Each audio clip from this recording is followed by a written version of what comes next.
કેમ છો વિદ્યાર્થી મિત્રો? મજામાં?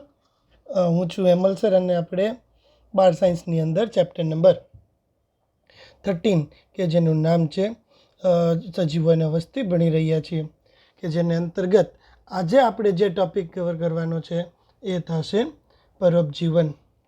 પરોપજીવન એટલે શું? પરોપજીવન કોને કહેવામાં આવે છે? તો એનો અર્થ આપણે કંઈક એવો કાઢીએ કે બે સજીવો વચ્ચેનો એક એવા પ્રકારનો આંતરસંબંધ કે જેમાં ભાગ લેતા બે સહભાગીઓ પૈકી બે સજીવો વચ્ચેનો એકબીજા સાથેનો એવા પ્રકારનો આંતરસંબંધ કે જેમાં ભાગ લેતા બે સહભાગીઓ પૈકી એક સહભાગી કે જે પરોપજીવી તરીકે વર્તે એને લાભ થશે અને બીજો સહભાગી કે જે યજમાન તરીકે વર્તે એને નુકસાન થશે. બરાબર? હા, પ્લસ એન્ડ માઇનસ. હવે બે સંબંધ બાકી છે, એ છે એક પ્લસ માઇનસ અને એક પ્લસ પ્લસ અને એક છે +0. બરાબર? હવે તો અહીંયા પરોપજીવન એટલે શું? બે સજીવો વચ્ચેનો એક એવા પ્રકારનો આંતરસંબંધ કે જેમાં ભાગ લેતા બે સહભાગીઓ પૈકી એક સહભાગી કે જે પરોપજીવી તરીકે વર્તે છે અને બીજો સહભાગી કે જે યજમાન તરીકે વર્તે છે. જે સહભાગી પરોપજીવી તરીકે વર્તે ને એને લાભ થશે અને જે સહભાગી યજમાન તરીકે વર્તે ને એને નુકસાન થશે. રાઈટ? હા, તો આ એક એવા પ્રકારનો આંતરસંબંધ કે જેની અંદર ભાગ લેતા બે સહભાગીઓ પૈકી એક સહભાગી કે જે યજમાન તરીકે વર્તે એને લાભ થાય અને બીજો સહભાગી કે જે પરોપજીવી તરીકે વર્તે એને નુકસાન થાય. એટલે એક પ્લસ અને એક માઇનસ પ્રકારનો આંતરસંબંધ પરોપજીવન કે જેને પેરેસાઇટિઝમ તરીકે ઓળખવામાં આવે છે. અમે એક સરસ ડેફિનેશન આપી છે પરોપજીવનની. પરોપજીવન એટલે શું? તો કે પરોપજીવન છે ને એ રહેવા અને ખાવાની એક બિનખર્ચાળ વ્યવસ્થા.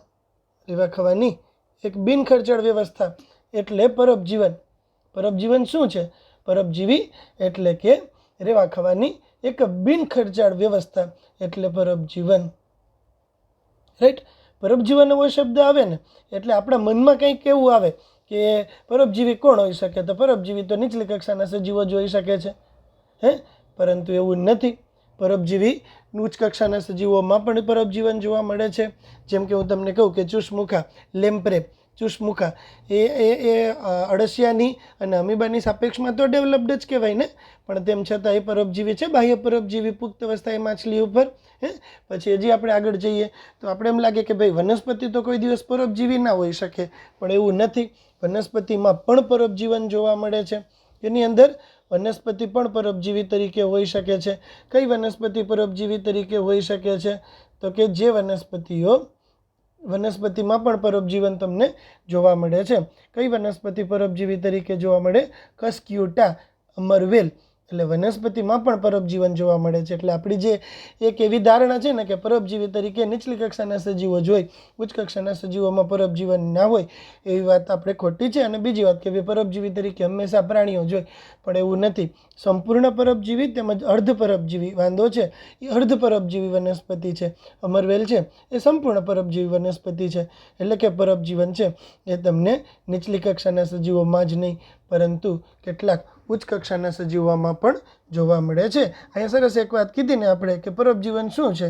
પરોપજીવન એટલે રહેવા જમવાની એક પ્રકારની બિનખર્ચાળ વ્યવસ્થા કે જ્યાં પરોપજીવી છે એ વનસ્પતિથી લઈ અને ઉચ્ચ કક્ષાના પૃષ્ઠવંશીઓ સુધી પણ હોઈ શકે છે.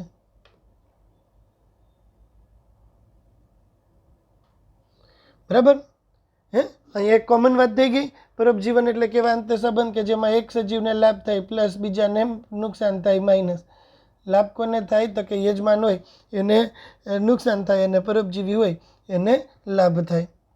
રહેવા જમવાની એક બિનખર્ચાળ વ્યવસ્થા એટલે પરોપજીવન. શું છે પરોપજીવન? રહેવા જમવાની એક બિનખર્ચાળ વ્યવસ્થા, એને પરોપજીવન તરીકે ઓળખવામાં આવે છે. આપણા મનમાં એવું થાય કે ભાઈ નીચલા કક્ષાના સજીવો જ પરોપજીવી હોઈ શકે, પણ એવું નથી. બે સજીવો પરોપજીવી હોઈ શકે છે. નીચલી કક્ષાના એઝ વેલ એઝ ઉચ્ચ કક્ષાના, એમ બંને પ્રકારના સજીવોમાં પરોપજીવન જોવા મળે છે. ઓકે, ચાલો હવે આપણે એક નવી વાત કરવાની છે. આપણે ખબર છે એક કોમન વાત થઈ ગઈ પ્લસ માઇનસ અને નીચલી રહેવા જમવાની બિનખર્ચાળ વ્યવસ્થા. ઉચ્ચ કક્ષાના સજીવોમાં જ પરોપજીવન જોવા મળે છે એવું નથી. નીચલી કક્ષાના સજીવો પણ પરોપજીવન દર્શાવે છે. એ વાતે આપણે કરી નાખી. હવે આપણે ખબર છે કંઈક નવી વાત કરશું કે જે આપણા મનમાં ના હોય એ પ્રકારની પરોપજીવી અંગેની વાત કરવાની છે. કારણ કે આજ દિવસ સુધી આપણે પરોપજીવન ઘણી વખત ભણ્યા હોય, પણ આનાથી વધારે વિશેષ માહિતી આપણી પાસે પરોપજીવન અંગેની જનરલી હોય નહીં. તો હવે એના ઉપરાંતની કંઈક વિશેષ માહિતી શું હોઈ શકે એ વિશે આપણે વિચારીએ. તો કે પહેલી આપણે વાત કરીએ કે કેટલાક પરોપજીવીઓ છે ને એ યજમાન સ્પેસિફિક છે, હોસ્ટ સ્પેસિફિક પરોપજીવી હોય. હોસ્ટ સ્પેસિફિક એટલે શું? તો કે એક ચોક્કસ પ્રકારના પરોપજીવી એક ચોક્કસ પ્રકારના યજમાન ઉપર જ વસવાટ કરતા હોય તો તેને યજમાન સ્પેસિફિક સજીવો કહેવામાં આવે છે. કોને કહેવાય યજમાન સ્પેસિફિક સજીવો? એવા સજીવો કે જે ચોક્કસ પ્રકારના પરોપજીવીમાં જ એવા સજીવો કે જે ચોક્કસ પ્રકારના સજીવોમાં જ પરોપજીવી તરીકે વસવાટ કરે ને એને યજમાન સ્પેસિફિક સજીવો અથવા તો હોસ્ટ સ્પેસિફિક સજીવો કહેવાય. એટલે એ એક જ યજમાન ઉપર રહે, યજમાન સિવાયના સજીવોમાં તે રહી શકે નહીં. બરાબર છે? હવે કોઈ સજીવ છે એ જો પરોપજીવી છે, બરાબર, એમ એ કોઈ સજીવની અંદર વસવાટ કરતા હશે ને તો સજીવો હંમેશા માટે પરોપજીવીનો રેઝિસ્ટન્સ કરવા માટેના અનુકૂલન કેળવશે. મજા નહીં આવે ને કોઈને પોતાના બોડીની અંદર પરોપજીવી રહેતા હોય, કોઈ વ્યક્તિ છે, કોઈ બાળક છે, એના પેટની અંદર કરમિયા રહેતા હશે. ઓકે, તો એ સજીવને મજા નહીં આવે કંઈ, કે ભાઈ એના પેટની અંદર કરમિયા છે તો એના માટે તો અનકમ્ફર્ટ પરિસ્થિતિ જ છે. હા, રાઈટ ને? તો યજમાન હશે ને એ હંમેશા પોતાના પરોપજીવીથી છુટકારો મેળવવા માટેના અનુકૂલનો કેળવશે. યજમાનના અનુકૂલન કેવા હશે? પોતાના પરોપજીવીઓથી છુટકારો મેળવવા માટેના અનુકૂલન કેળવશે. એટલે કે યજમાન પોતાના પરોપજીવીથી બચવા માટેના અનુકૂલન કેળવશે. યજમાન કેના માટેના અનુકૂલન કેળવશે? પોતાના પરોપજીવીથી બચવા માટેના અનુકૂલન કેળવશે. તો પરોપજીવી કેના માટેના અનુકૂલન કેળવશે? પરોપજીવી હશે ને એ પોતાના યજમાનને, પરોપજીવી હશે યજમાને જે અનુકૂલન વિકસાવ્યા છે ને એને નાશ કરવા માટેના વિશિષ્ટ પ્રકારના અનુકૂલન કેળવશે. એક વાત આપણે સમજીએ કે મચ્છર છે એનાથી બચવા માટે આપણે ગુડ નાઇટનો યુઝ કરીએ છીએ. મચ્છરથી બચવા માટે કેનો યુઝ કરીએ છીએ? ગુડ નાઇટનો યુઝ આપણે મચ્છરથી બચવા માટે કરીએ છીએ. ઓકે, તો આપણે મચ્છર એટલે આપણા માટેનું પરોપજીવી છે, આપણે એના બચવા માટેનું અનુકૂલન શું કરાવ્યું? ગુડ નાઇટ જેવી કાંઈક કેમિકલ આપણે વિકસાવ્યું. પણ આજે શું થાય છે? આજે ગુડ નાઇટથી મચ્છર જતા નથી. જાય છે આજે ગુડ નાઇટથી મચ્છર? તો કે ના, આજે તો મચ્છર ગુડ નાઇટથી પણ જતા નથી. તો શું થયું? આપણે આપણા પરોપજીવીથી બચવા માટે અનુકૂલન કેળવાય. તો પરોપજીવી છે એ પોતાના યજમાનને જે અનુકૂલન વિકસાવ્યા ને એ અનુકૂલનોને પાછા નિષ્ક્રિય કરવા માટેના અનુકૂલનો વિકસાવતું હોય છે. એટલે બેયનું ડેવલપમેન્ટ એક કહેવાનો વસ્તુ એ જ છે કે જો પરોપજીવીનું ડેવલપમેન્ટ થાય તો યજમાનનું એ ડેવલપમેન્ટ થાય જ. અથવા તો એમ કહું કે જો યજમાન ડેવલપમેન્ટ કરે ને તો પરોપજીવીએ ડેવલપમેન્ટ કરવું જ પડે ને. જો યજમાનનું ડેવલપમેન્ટ થાય અને પરોપજીવીનું સાથે સાથે ડેવલપમેન્ટ ના થાય તો પરોપજીવી મરી જાય. કારણ કે એ તો હોસ્ટ સ્પેસિફિક છે, અર્થાત એક જ સજીવની અંદર પરોપજીવી તરીકે વસવાટ કરે છે. હવે જો એક જ સજીવની અંદર એ પરોપજીવી તરીકે વસવાટ કરવાના હોય તો સ્વાભાવિક છે કે એની અંદર એક જ પ્રકારના સજીવોથી એની અંદર કોઈ સ્પેસિફિક અનુકૂલન એને વિકસાવવું જ પડશે તો જ પોતાના યજમાનથી બચી શકે છે. ઓકે, હવે આ પ્રકારે યજમાન અને પરોપજીવી બંને સાથે જ વિકસિત થાય છે.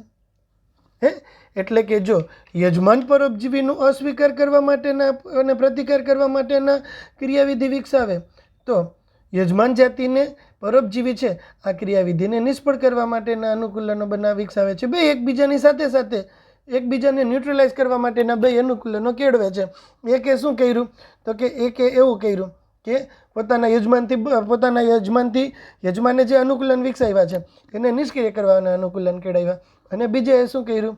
બીજાએ શું કર્યું? યજમાને શું કર્યું? ભાઈ પોતાના પરોપજીવીથી પોતાની જાતને બચાવવા માટેના અનુકૂલન કેળવ્યા.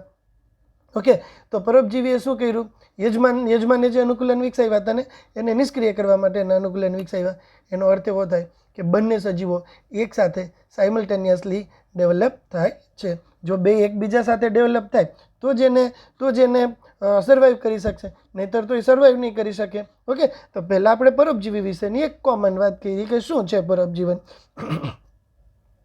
બીજા ટોપિકની અંદર આપણે એમ જોયું કે હોસ્ટ સ્પેસિફિક પરોપજીવન. કેવા? હોસ્ટ સ્પેસિફિક પરોપજીવી. એનો અર્થ શું? કે એક ચોક્કસ પ્રકારના પરોપજીવીઓ એક ચોક્કસ પ્રકારના યજમાન ઉપર જ વસવાટ કરતા હોય તો એને હોસ્ટ સ્પેસિફિક સજીવો કહેવામાં આવે છે. હવે આ પરિસ્થિતિમાં જો યજમાનનું ડેવલપમેન્ટ થાય તો પરોપજીવીએ પોતાનું ડેવલપમેન્ટ કરવું જ પડે છે.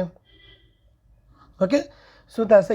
જો યજમાન ડેવલપ થશે તો સાથોસાથ પરોપજીવીએ પણ પોતાની જાતને ડેવલપ કરવી જ પડશે, નહીંતર પરોપજીવી વિકાસ પામશે નહીં, મતલબ એ યોગ્યતમ નહીં બને અને ચિરંજીવી પણ નહીં થાય. તો બીજી વાત આપણે કેની કરી? હોસ્ટ સ્પેસિફિક સજીવોની કરી.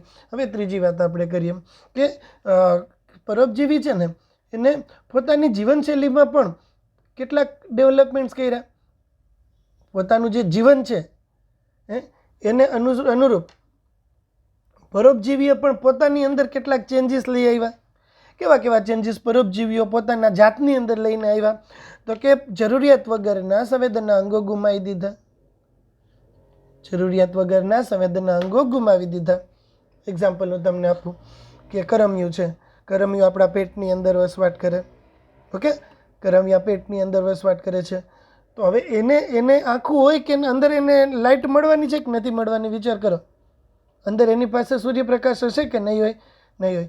હવે સૂર્યપ્રકાશ જો એની પાસે નથી તો ગરમી, તો પછી એને આંખ હોય કે ના હોય? કાંઈ ફેર પડે કે કાંઈ ફેર ના પડે? એટલે જરૂરિયાત વગરના સંવેદી અંગો એને ગુમાવી દીધા. બરાબર. એને બીજી એડિશનલ કઈ વસ્તુની જરૂર પડી? તો કે યજમાનના શરીર સાથે ચોંટી રહેવા માટે ગુંદરી અંગો કે ચૂષકોની હાજરી એને જોઈ. એને યજમાનના શરીરની સાથે ચોંટી રહેવું છે અને યજમાનના શરીરની સાથે એને ચોંટી રહેવા માટે ગુંદરી અંગોની હાજરી દર્શાવી. કેની હાજરી જોવા મળી? એના શરીરની અંદર ગુંદરી અંગોની હાજરી જોવા મળી. અને શું કામ? એને ચોંટી શું કામ રહેવું છે? કારણ કે જો એનો વસવાટ આપણું આંતરડું હોય તો આંતરડાની અંદર પરિસંકોચનની પ્રક્રિયા થાય ત્યારે ખોરાક જેમ જેમ આગળ વધે ને તેમ કરમિયું આગળ વધી જાય. એનો અન્માર્ગ, એનો વસવાટ ક્યાં છે? તો કે મનુષ્યનો અન્માર્ગ. મનુષ્યના અન્માર્ગમાં એને વસવાટ કરવાનું છે. અને જો મનુષ્યના અન્માર્ગની અંદર જેમ જેમ પરિસંકોચનની ક્રિયા થાય તેમ તેમ ખોરાક આગળ વધતો જાય ને તો કદાચ એવું બને કે કરમિયું આગળ વયું જાય તો એને પોતાના બોડી યજમાનના દેહ સાથે ચોંટી રહેવું પડે. શું કરવું પડશે? એને યજમાનના દેહ સાથે ચોંટી રહેવું પડશે.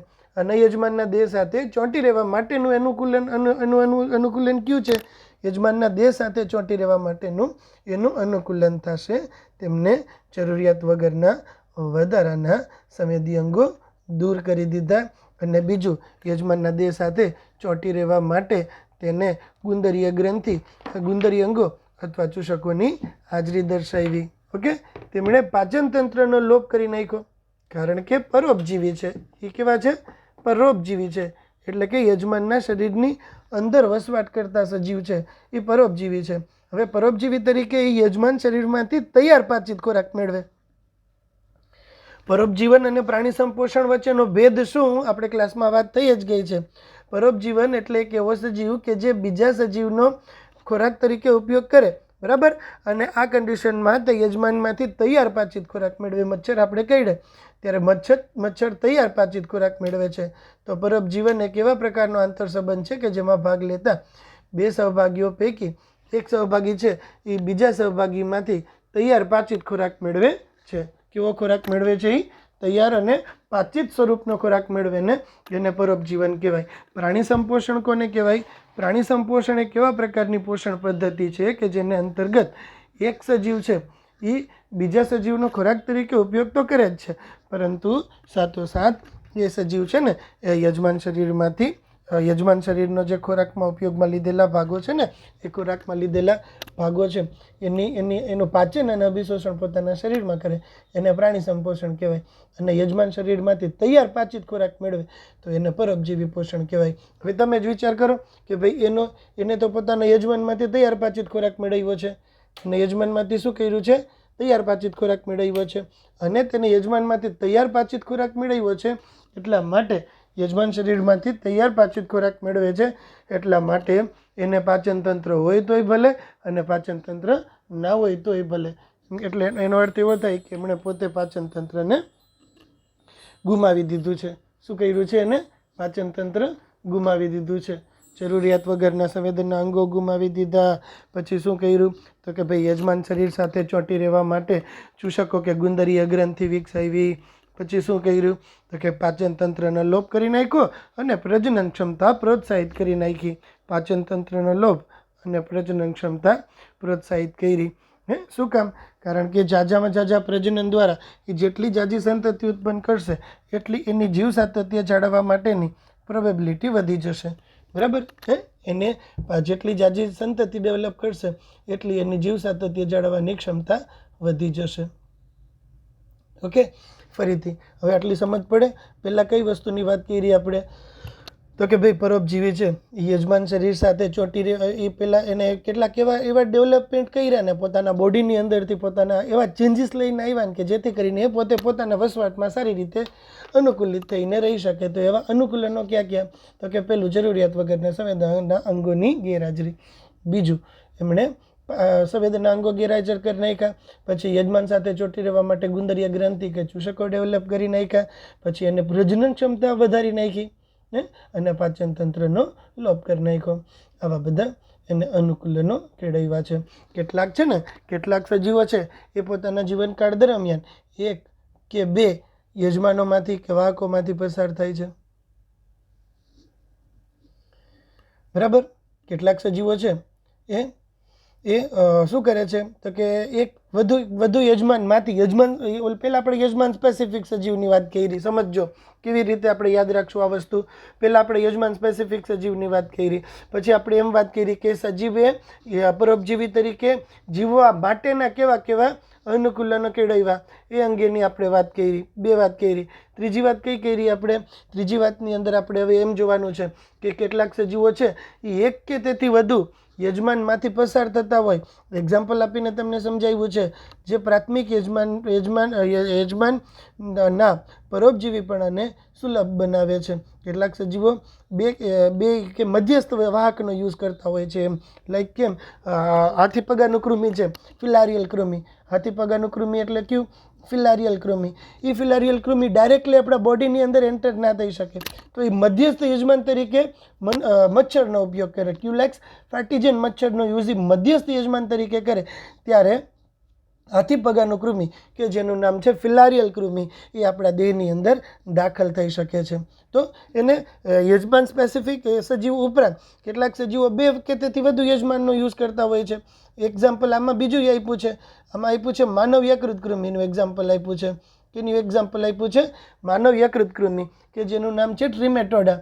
માનવ યકૃત કૃમિ, liver fluke, human liver fluke કે જેનું નામ થશે માનવ યકૃત કૃમિ. સાયન્ટિફિક નેમ થશે એનું ટ્રિમેટોડા. એ એક પ્રકારનું પેરેસાઇટ છે, પરોપજીવી છે. ટ્રિમેટોડા એ પોતાનું જીવનચક્ર પૂરું કરવા માટે માનવ યકૃત કૃમિ એટલે કે ટ્રિમેટોડા પોતાનું જીવનચક્ર પૂરું કરવા માટે 2 મધ્યસ્થ યજમાનનો ઉપયોગ કરે છે. એક તો આવશે ગોકળગાય અને બીજું થશે માછલી. ગોકળગાયને ઇંગ્લિશમાં સ્નેલ કહેવાય. માછલીને તો આપણે ઓળખીએ માછલીને ફિશ કહેવાય પણ ગોકળગાય એટલે સ્નેલ. એ કદાચ આપણે તાત્કાલિક યાદ ના પણ આવે. તો માનવ યકૃત કૃમિ છે એ કેટલા યજમાનનો યુઝ કરે છે? 2 યજમાન. એનો એક યજમાન થશે ગોકળગાય અને બીજું યજમાન થશે માછલી. આ જ પ્રકારે મેલેરિયાનું પરોપજીવી કે જેનું નામ છે મચ્છર એ 2 યજમાનનો ઉપયોગ કરે છે. એક થશે માદા એનોફિલિસ મચ્છર અને બીજું થશે મનુષ્ય. એટલે એને આપણા શરીરની અંદર દાખલ કરવું છે તો એને દાખલ થવા માટે શરીરની અંદર એને દાખલ થવા માટે કેની આવશ્યકતા રહેશે તો કે જો આપણા શરીરની અંદર એને દાખલ થવું હશે તો એને એટલા માટે મેલેરિયાના પરોપજીવી એટલે કે પ્લાઝ્મોડિયમ છે એને આપણા શરીરની અંદર દાખલ થવા માટે કેની આવશ્યકતા રહેશે? એનોફિલિસ માદા મચ્છરની આવશ્યકતા રહે છે. રાઈટ? આ જ પ્રકારે ક્યુલેક્સ ફેટિજન મચ્છરની હાજરીમાં જ માનવ ફિલારિયલ કૃમિ જે આપણે હાથી પગો રોગ ઉત્પન્ન કરે છે એ આપણા શરીરની અંદર દાખલ થઈ શકે છે. એટલે હવે ત્રીજી આપણે વાત હતી કેટલાક સજીવો 2 કે તેથી વધુ યજમાનનો ઉપયોગ કરતા હોય છે. 3 એક્ઝામ્પલ. એક માનવ યકૃત કૃમિ, માછલી અને ગોકળગાય. એક થશે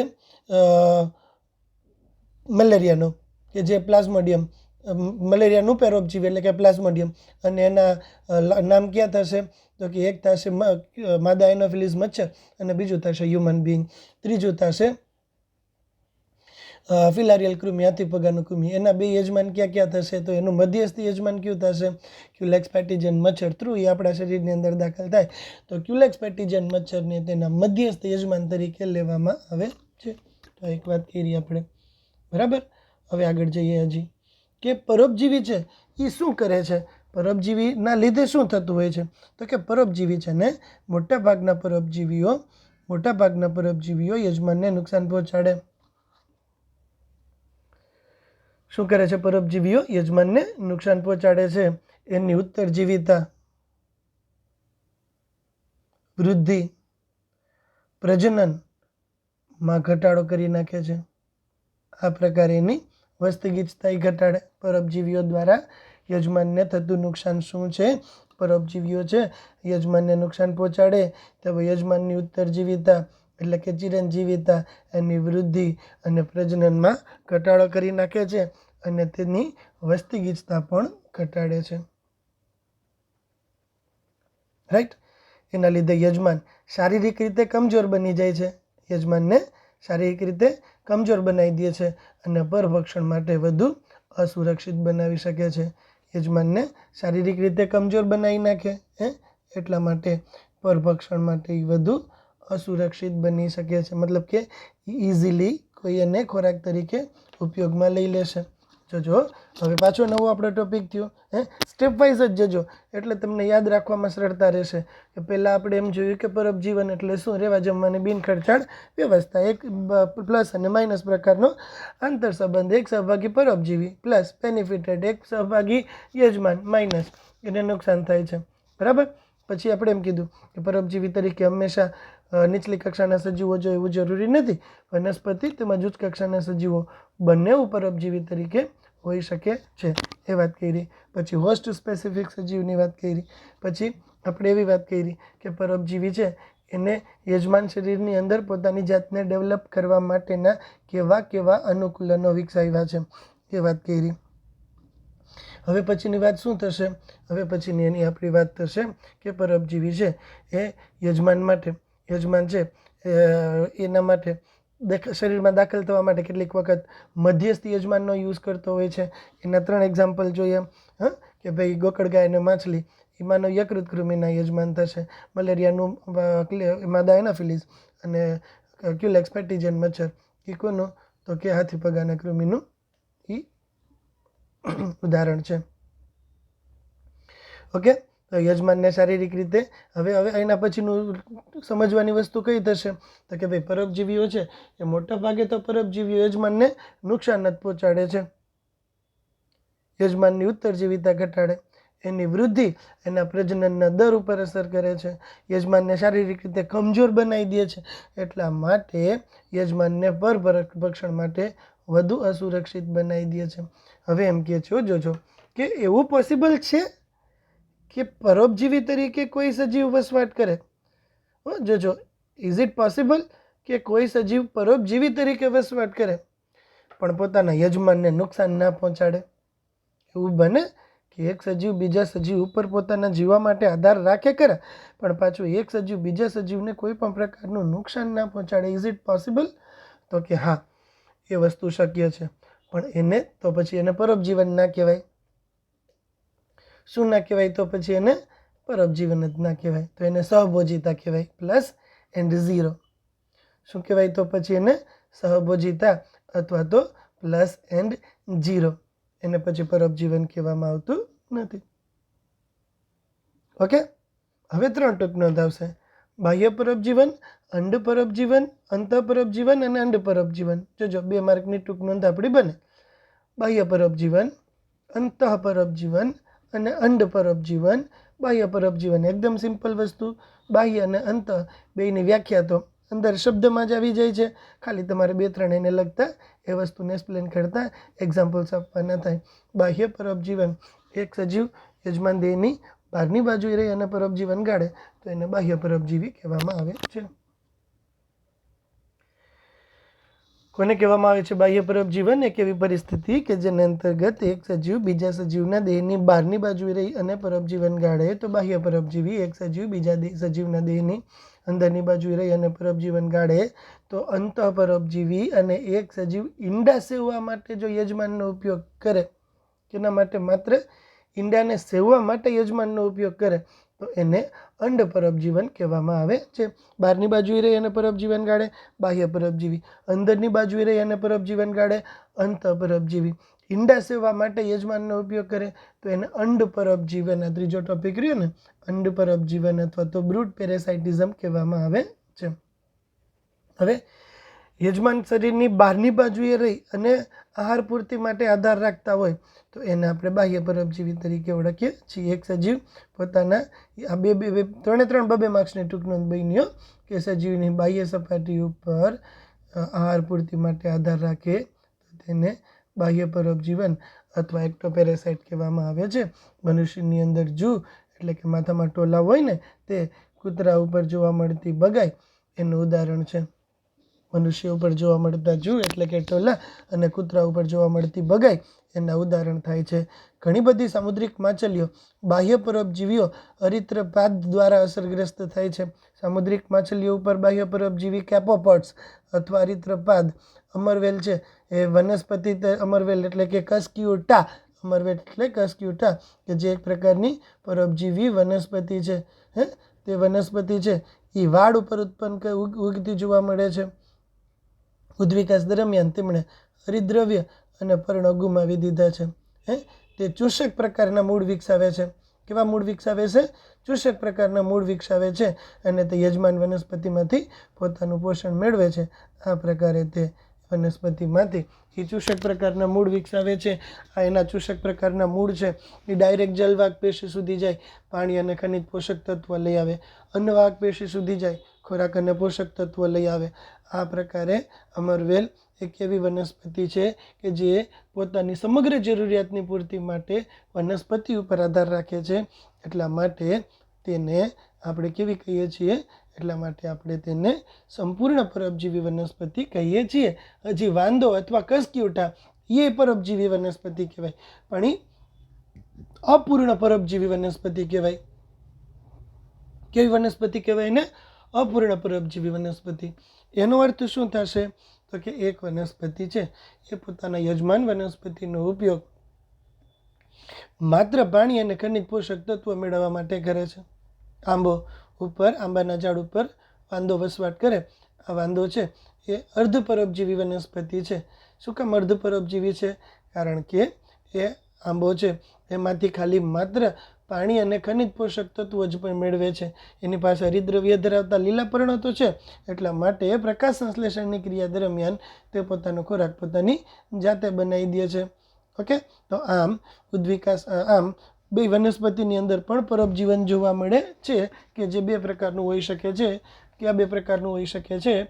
એક થશે અપૂર્ણ પરોપજીવન અને બીજું થશે સંપૂર્ણ પરોપજીવન. અપૂર્ણ પરોપજીવી અને સંપૂર્ણ પરોપજીવી એમ બે પ્રકારની વનસ્પતિઓ જોવા મળે છે. બરાબર. યજમાન શરીરની બહારની સપાટી ઉપર આહાર પૂર્તિ માટે આધાર રાખે તો બાહ્ય પરોપજીવી કહેવાય. એનું પ્રસિદ્ધ ઉદાહરણ મનુષ્ય પર જોવા મળતી જૂ અને કૂતરા ઉપર જોવા મળતી બગાઈ છે. બરાબર. પ્રાણીઓની અંદર હજી બીજું સામુદ્રિક માછલીઓ એના શરીર ઉપર એરિથ્રોપાદ અથવા તો કેપોપોડ જોવા મળે છે. એ પણ એક પ્રકારના પરોપજીવી છે. વનસ્પતિમાં બે પરોપજીવી જોવા મળ્યા, અપૂર્ણ પરોપજીવન અને સંપૂર્ણ પરોપજીવન. અપૂર્ણ પરોપજીવન તો વાંધો. કેવી રીતે અપૂર્ણ પરોપજીવન? યજમાનમાંથી માત્ર પાણી અને ખનિજ પોષક તત્વો જ મેળવે છે. શું મેળવે છે? યજમાનમાંથી માત્ર પાણી અને ખનિજ પોષક તત્વો જ મેળવે છે. યજમાનમાંથી ખોરાક મેળવતું નથી. એટલા માટે એ અપૂર્ણ પરોપજીવી કહેવામાં આવે છે. જ્યારે અમરવેલ કે જેને વિકાસ દરમિયાન પોતાના પર્ણ ગુમાવી દીધા છે, હરિદ્રવ્ય વગરની પીળા સૂત્ર જેવા પ્રકાર ધરાવતી એક વનસ્પતિ છે. એની પાસે ચૂષક મૂળ છે. યજમાનની જલવાહક પેશી સુધી જાય, ડાયરેક્ટલી પાણી અને ખનિજ પોષક તત્વ લઈ આવે. યજમાનની અન્નવાહક પેશી સુધી જાય, ડાયરેક્ટલી ખોરાક લઈને આવે. તો આમ તે પોતાની લગભગ બધી જ જરૂરિયાત વનસ્પતિમાંથી જ પૂરી કરે. એટલા માટે એને પરોપજીવી વનસ્પતિ કહેવાય. અને આ પરોપજીવી વનસ્પતિ યજમાન શરીરની બહારની બાજુએ રહી અને પરોપજીવન ગાળે છે. બીજા કેવા થશે? બીજા થશે અંતઃપરોપજીવી. કેવા થશે બીજા? અંતઃપરોપજીવી. અંતઃપરોપજીવી એટલે શું? એવા પ્રકારના પરોપજીવીઓ કે જે યજમાન શરીરની અંદરની બાજુએ રહી અને પરોપજીવન ગાળે એને અંતઃપરોપજીવી કહેવામાં આવે છે. અંતઃપરોપજીવી એવા પ્રકારના પરોપજીવીઓ છે કે જે યજમાન શરીરની અંદરની બાજુએ રહી અને પરોપજીવન ગાળે છે. જેવા કે યકૃત, મૂત્રપિંડ, ફેફસા, આ બધા આંતરિક ભાગોની અંદર રહી અને પરોપજીવન ગાળે. લાલ રુધિરકોષ વગેરે. મેલેરિયાનું પેરાસાઇટ છે ને, એ લાલ રુધિરકોષની અંદર પરોપજીવન ગાળે છે. યકૃત કૃમિ યકૃતની અંદર પરોપજીવન ગાળે છે. ઓકે, તો લીવર ફ્રૂક છે, મૂત્રપિંડ છે, ફેફસા છે અને લાલ રુધિરકોષો છે. આ બધા જેવા છે કે જે અંતઃપરોપજીવી તરીકે વસવાટ કરે છે. તેઓ કેટલાક વિશિષ્ટ લક્ષણોના કારણે અંતઃપરોપજીવીઓની જીવનચક્ર ખૂબ જ જટિલ બની જાય છે. બરાબર. તેઓ બાહ્યાકાર વિદ્યાની દ્રષ્ટિએ સરળ હોય છે અને તેઓ બાહ્યાકાર વિદ્યાકીય અને અંતઃસ્રચનાકીય બધી રીતે સરળ જ હોય છે. અંતઃપરોપજીવી છે તો એ બહારથી ને અંદરથી બધી રીતે કેવા રહેવાના? એકદમ સરળ જ સંરચના ધરાવે છે કે જે તેમની પ્રજનન શક્તિને બળ આપે છે. બહારથી અને અંદરથી એમ બંને બાજુએથી તેમનો દેહ કેવો છે? એકદમ સિમ્પલ ટાઈપનો દેહ ધરાવે છે. બહારથી અને અંદરથી એમ બંને બાજુએથી તે એકદમ સરળ પ્રકારનો દેહ ધરાવે છે અને સરળ પ્રકારનો દેહ ધરાવે એટલે એની પ્રજનન ક્ષમતાને પ્રોત્સાહન મળે છે. એવા સજીવો કે જેઓ પોતે યજમાન શરીરની અંદરની બાજુએ રહી અને પરોપજીવન ગાળે તેને અંતઃપરોપજીવી કહેવામાં આવે છે. ઓકે, ક્યાં પરોપજીવન ગાળે? તો કે આંતરડું છે, યકૃત છે, મૂત્રપિંડ છે, ફેફસા છે, લાલ રુધિરકોષ, આ બધી જગ્યા ઉપર તે પરોપજીવન ગાળે છે. તેઓના અત્યંત વિશિષ્ટીકરણના કારણે અંતઃપરોપજીવીઓની જીવનચક્ર જટિલ છે અને બાહ્યાકાર અને અંતઃસ્રચનાકીય લક્ષણો એકદમ સરળ છે. જે તેમની પ્રજનન શક્તિને જીવન જટિલ છે. બાહ્યાકાર અને અંતઃસ્રચનાકીય લક્ષણો સરળ છે કે જે તેમની પ્રજનન શક્તિને બળ આપે છે. અને છેલ્લું થશે અંડપરોપજીવન. પક્ષીઓની અંદર અંડપરોપજીવન જોવા મળે છે. અંડપરોપજીવનની અંદર શું જશે? તો કે એક સજીવ છે ને, એ પોતાના ઈંડા સેવા માટે બીજા સજીવનો ઉપયોગ કરે ને એને અંડપરોપજીવન કહેવાય. અંડપરોપજીવન કોને કહેવાય? એક સજીવ પોતાના ઈંડા સેવા માટે બીજા યજમાન સજીવનો ઉપયોગ કરે ને તેને અંડપરોપજીવન કહેવામાં આવે છે. અંડપરોપજીવન એક એવી પરિસ્થિતિ છે કે જેને અંતર્ગત એક સજીવ પોતાના ઈંડા સેવા માટે બીજા સજીવનો ઉપયોગ કરે છે. બરાબર. આ વખતે છે ને પરોપજીવી પક્ષી પોતાના ઈંડા યજમાનના માળામાં મૂકી દે છે અને યજમાન છે એ ઈંડાને સેવી આપે છે. પરોપજીવીએ શું કર્યું? પોતાના ઈંડા ક્યાં જવા દીધા? તો કે પરોપજીવીએ પોતાના ઈંડા યજમાનના માળામાં જવા દીધા. અને પરોપજીવી પોતાના ઈંડા યજમાનના માળાની અંદર જવા દે છે ને એટલા માટે પરોપજીવી છે એટલા માટે યજમાન છે એ ઈંડાને સેવી આપે છે. બરાબર. ઉદ્વિકાસની આ પ્રક્રિયા દરમિયાન પરોપજીવીઓના ઈંડા કદ અને રંગમાં યજમાનના ઈંડાની સાથે એટલા બધા મળતા આવી ગયા ને કે યજમાનના ઈંડાની સાથે જ વિકસિત થઈ જાય છે.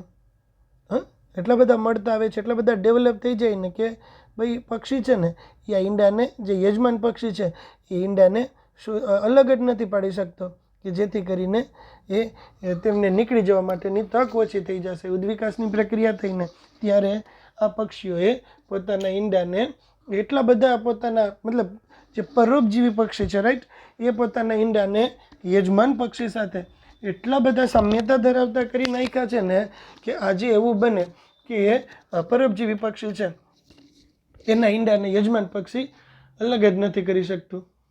જો યજમાન પક્ષીને ખબર પડે કે આ ઈંડું મારું નથી તો એ ઈંડાને અલગ દૂર કરવાનો કંઈક પ્રયત્ન કરે, પણ એવી પરિસ્થિતિ જ સર્જાતી નથી કે યજમાન પક્ષીને ખબર પડે કે ઈંડા મારા નથી. બરાબર. આમ ઉદ્વિકાસની પ્રક્રિયા દરમિયાન જે યજમાનના ઈંડા ડેવલપ થયા એ જ પ્રકારે પરોપજીવી પણ પોતાના ઈંડાને ડેવલપ કરી નાખે છે. ઓકે, આનું એક સારામાં સારું ઉદાહરણ જોતું હોય ને તો કોયલનું છે. કોયલ શું કરશે ખબર હે? કોયલ પોતાના ઈંડા કાગડાના માળામાં મૂકે. શું કરશે કોયલ? પોતાના ઈંડા ક્યાં મૂકશે? કાગડાના માળામાં મૂકશે. કેવી રીતે? મેં બી હું એવું વિચારું છું ત્યાં સુધી કે મેલ કોયલ હોય ને એ માદા કાગડા કે જે ઈંડા સેવતું હોય, બરાબર, એની પાસે જઈ અને એને કાંઈક સડી કરે, એને કાંઈક હેરાન કરે, એટલે સ્વાભાવિક છે કે કાગડો ખારો થાય અને એની પાસે દોડે. હવે જ્યારે કાગડો એની પાસે દોડે છે ત્યારે કોયલ એ માળામાં જઈ અને પોતાના ઈંડાને મૂકી આવે છે. આ પ્રકારે પક્ષીઓની અંદર અંડપરપ જીવન જોવા મળે છે. 3 ટૂંક નોંધ 2 માર્ક્સની અંદર પૂછી શકાય એવી છે. બાહ્ય પરપ જીવન, અંતઃપરપ જીવન અને અંડપરપ જીવન. યજમાન દેહની બહારની બાજુએ રહી અને પરપ જીવન ગાળે. બાહ્ય પરપજીવી યજમાન દેહની અંદરની બાજુએ રહી અને પરપ જીવન ગાળે. અંતઃપરપજીવી, બરાબર, અને ઈંડા સેવા માટે જ માત્ર પોતાના યજમાનનો ઉપયોગ કરે તો એને અંડપરપ જીવન કહેવામાં આવે છે. બાહ્ય પરપજીવીમાં મચ્છર આવ્યું, માકડ આવ્યું, બરાબર, પછી માછલીના શરીર ઉપર રુદ્રપાદ આવ્યા, પછી કોણ આવ્યું, એ પેલું અમરવેલ અને વાંદો આવ્યા. પછી અંતઃપરપ જીવન. અંતઃપરપ જીવનની અંદર કોઈ નામ નથી આપ્યું સ્પેસિફિક, બરાબર, પણ યકૃત છે, ફેફસા છે, મૂત્રપિંડ છે, રક્તકણ છે, એવા ભાગો ઉપર પરપ જીવન ગાળે છે. એવી આપણે વાત કરી. પછી અંડપરપ જીવન, કોયલની વાત કરી, કોયલ અને કાગડો, કે જેમાં કોયલ છે એ કાગડાના માળામાં પોતાના ઈંડા મૂકે છે. એ વાત આપણે અહીંયા થઈ. ઓકે, બસ અહીંયા જે આપણી આજની વાત પૂરી થાય છે. બરાબર. Good day, good bye, have a nice time.